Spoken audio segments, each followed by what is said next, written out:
کالا ان اللہ اصطفاہ علیکم، یہ کس نے کہا؟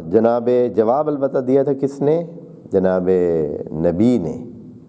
یہ جواب خدائے کریم کی طرف سے نہیں دیا تھا، یہ جواب جو بھی دونوں دیے تھے وہ جناب نبی جو بھی تھے انہوں نے دیے تھے۔ ان اللہ اصطفاہ علیکم، اللہ نے ان کو چنا ہے۔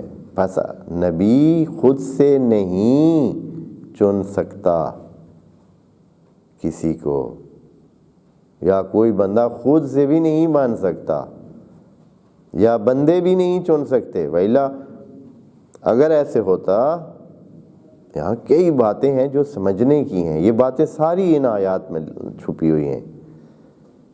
خدائے کریم کہتا ہے یہ نبی ہیں، ان کو بھی مشورت میں بٹھائیں اور آپس میں مشورہ کر کے کیا کر لیں؟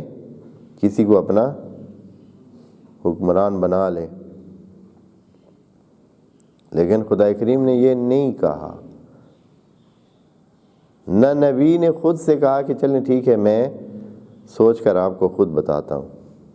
خدائے کریم سے استدعا کی نبی نے، اور نبی نے پھر خدا کا پیغام پہنچایا کہ ان اللہ اصطفیٰ، اللہ نے آپ کے لیے کیا کیا؟ ان اللہ قد بعث لکم طالوت ملکا، اللہ نے آپ کے اوپر طالوت کو ملک بنایا۔ ان میں کئی باتیں ہیں، یہ جو تاریخ اسلامی میں مسائل ہیں ان کو قرآن کی طرف آئیں تو مسائل حل ہو سکتے ہیں۔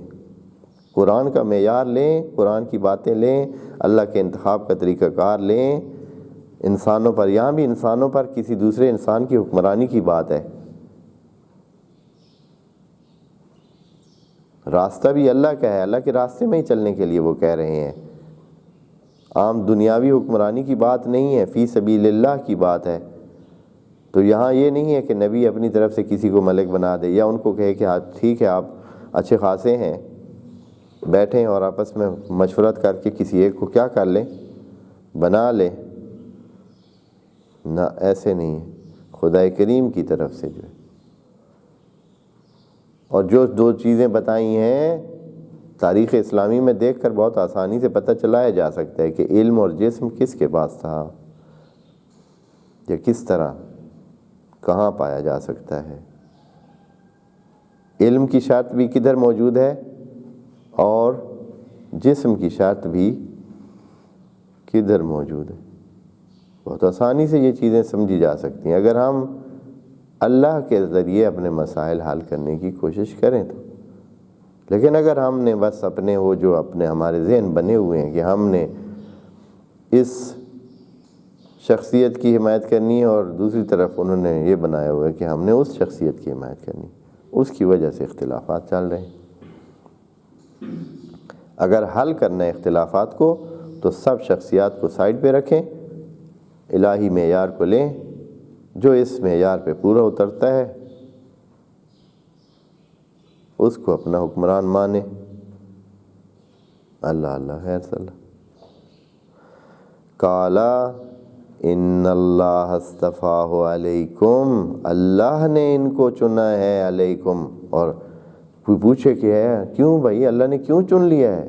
کوئی وجہ ہو، ایسے تھوڑے ہی ہے، ہم کیسے مانیں اس بندے کو؟ مثال وہ کہے کہ یہ کل ہمارے پاس کام کرتا رہا ہے، یہ دن میں اپنے پیسے دن کی دہاڑیاں ہمارے گھر میں لگاتا ہے،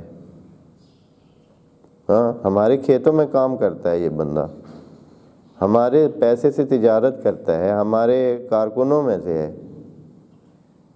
ہم اس کو کیسے مانیں؟ مال اس کے پاس اتنا ہے نہیں۔